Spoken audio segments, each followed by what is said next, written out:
So now let's talk about radish or the Raphanus sativus. So now let's talk about the radish. So radish are fast-growing root crops from the mustard family. So mustard family is also known as Brassicaceae that have been cultivated 1,000 years ago. So ang ibig sabihin, yung radish is tinatanim na siya noon hanggang ngayon.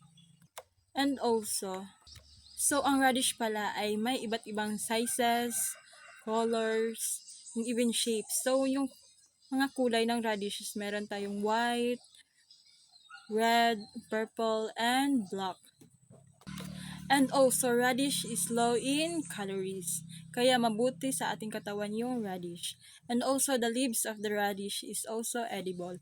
So, ang ibig sabihin ng edible is makakain even yung dahon ng radish. Let's move on to the history and the origin of radish. So, radish is originated in Southeast Asia as one of the oldest cultivated vegetable. So, ang ibig sabihin pala is, yung radish is tinatanim na noon hanggang ngayon. So, kaya pala, ang radish is one of the oldest cultivated vegetables. So, let's move on to the taxonomic classification of radish. So, kingdom is Plantae, division Magnoliophyta, the class is Magnoliopsida, order is Brassicales, family is the Brassicaceae or the mustard family. The genus is Raphanus and the species is Raphanus sativus. So now let's talk about the varieties of radish. So we have the 4 varieties of radish, the white, red, purple, and the black radish. So now let's talk about the white radish or the daikon. So white radish is a large, crisp, East Asian root vegetable known for its mild, slightly sweet or peppery taste. So it means yung white radish is meron siyang slightly sweet flavor and also a peppery taste. So yung white radish is malaki siya kumpara sa ibang variety ng radish. And also, white radish can help digestion and detoxification. So now let's move on to the red radish. So red radish is a crisp, peppery root vegetable in the mustard family or the Brassicaceae family.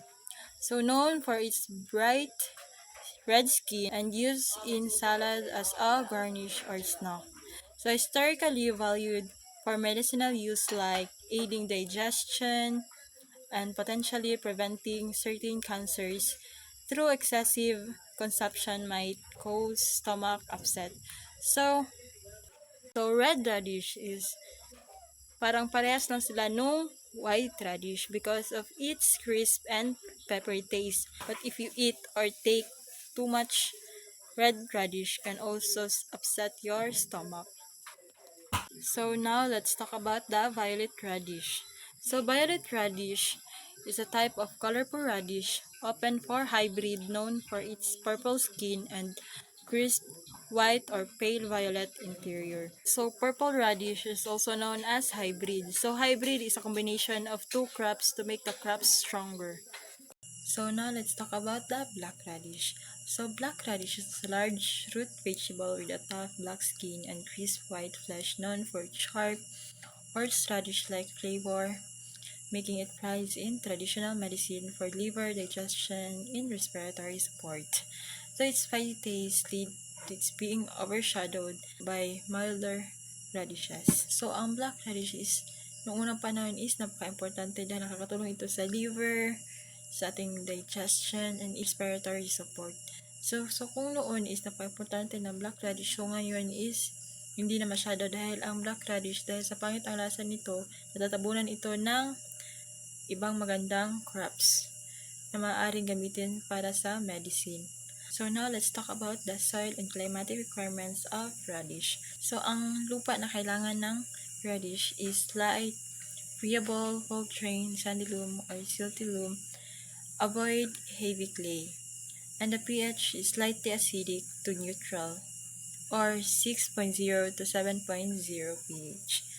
And the texture is loose, deep, uncompacted soil or smooth root development. So ang kailangan talaga ng radish is yung hindi compact yung lupa. So ang ibig sabihin yung radish is dapat hindi matigas yung lupa na tinatamnan mo.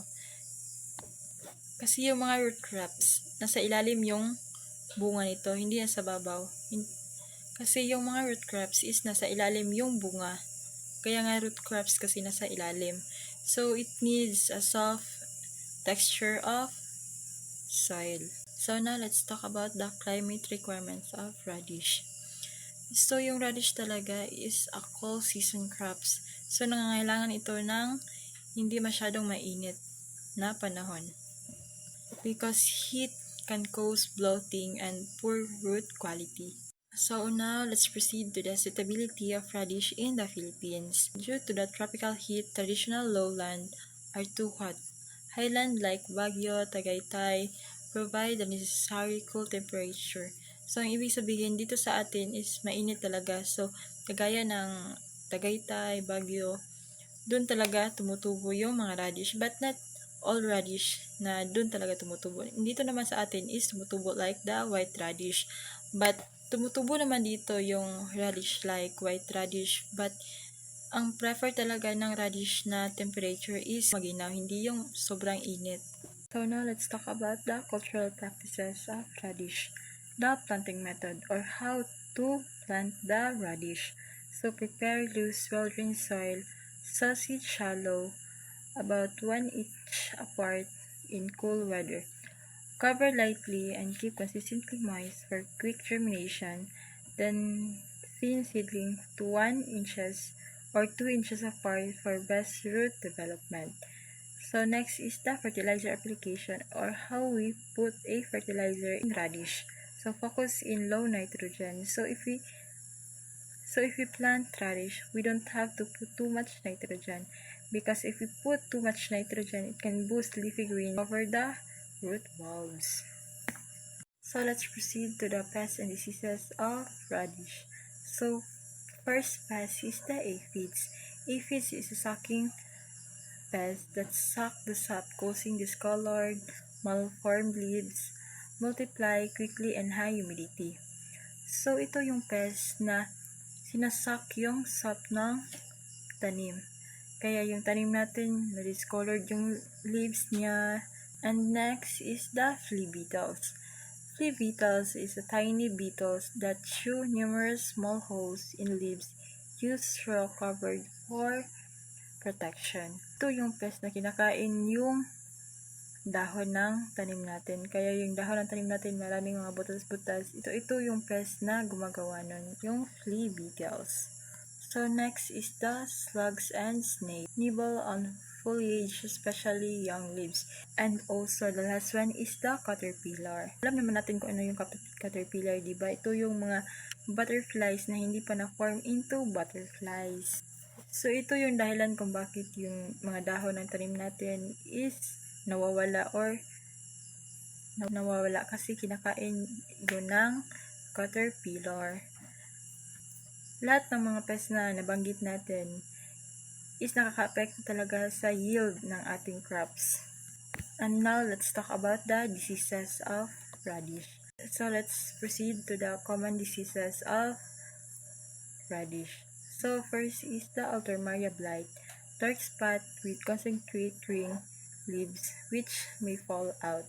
So, ito yung dahilan kung bakit yung mga dahon ng tanim natin is nagdandahan na nawawala or nahuhulog. Next one is the downy mildew. Yellow spot on leaves, white fuzzy growth underneath, favors cool, damp condition. So, kung may nakikita kayo na parang mga pulbos dyan sa dahon ng tanim nyo, tawag dyan is downy mildew. So now, let's talk about how we manage the pests and diseases of our plant. So, paano natin yan maiiwasan o paano natin yan ma-prevent yung mga diseases and the pests. So, first, let's use a crop rotation, sanitation, watering, seeds choice, and soil health. New irrigation. Keep soil consistently watering deeply once a week or more per sandy soil or every few days, especially in summer using methods like drip irrigation. So sa tong radish is magbubuta is ano lang, once a week lang siya or every few days, especially sa kanang mga summer nga adlaw. So pwede ta mag-use og mga drip irrigation. So sunod is weeding. Focus on trimming seedlings, cutting at soil line, and hand pulling small weeds early on and gently to avoid root damage. So weeding sa atong radish is pwede ra ta magamit og sa itong mga kamot para ma-avoid na to ang kanang damage sa iyang roots, para maiwasan na to ang damage sa iyang kwan.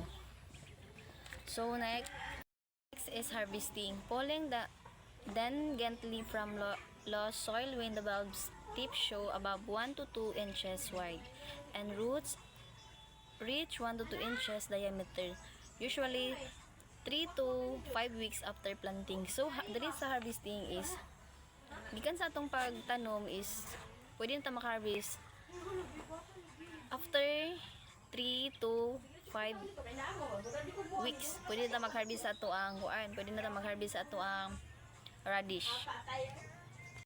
Post harvest. Rapid culling, proper trimming or leaf tops on depending on storage, and cold humid storage to maintain crispness. So diri sa post harvest kay ato ang radish is ibutang ginuto siya sa kanang proper nga butanganan, nga kanang bugnaw siya para ma-maintain na to ang iyang kuan. Ma-maintain na to ang iyang quality og sa iyang kanang ka-crispy bitaw sa ilang kuan sa ato ang radish. So ibutang to siya sa bugnaw nga butanganan kanang asa na to siya kuan ba, asa na to siya kanang komportable ibutang sa ato ang radish. Industrial use. For biofuel, oilseed radish as a nutritious livestock fodder and food processing as natural colorant and nitrite substitute. So diri sa industrial use is pwede to siya gamiton og kanang pagkaon sa tong mga hayop. And pwede pud sa kanang pwede pud sa pagkaon as anang i-process na siya. So pwede bang pud nato siya kaning utanon, mga hinana, pwede nato pud siya pakaon sa tong mga hayop. Nutritional value. Radish as a low calories, nutrient-dense vegetable providing vitamins, especially vitamin C and folate, minerals like potassium and magnesium and fiber. So sa nutritional value is mubo lang siya calories. So mag-provide siya og kanang especially sa kanang vitamin C and folate. So sa minerals food is mag-provide siya like sa kanang potassium, magnesium and fiber. Medicinal use.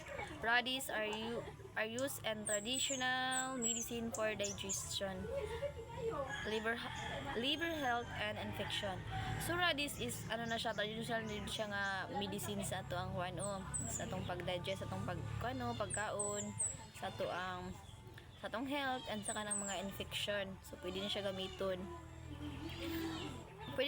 As medicine sa ato ang paano sa mag-digest, sa atong health and infection. Production rate of the Philippines, the latest searchable data don't show to concrete total production volume of rate and country. Trade radish profile notes no production data available for the Philippines and doing report at 2020 import volume. So radish is siya kanang wala siya kaning data production diri sa tuang diri sa Philippines. So wala siya data.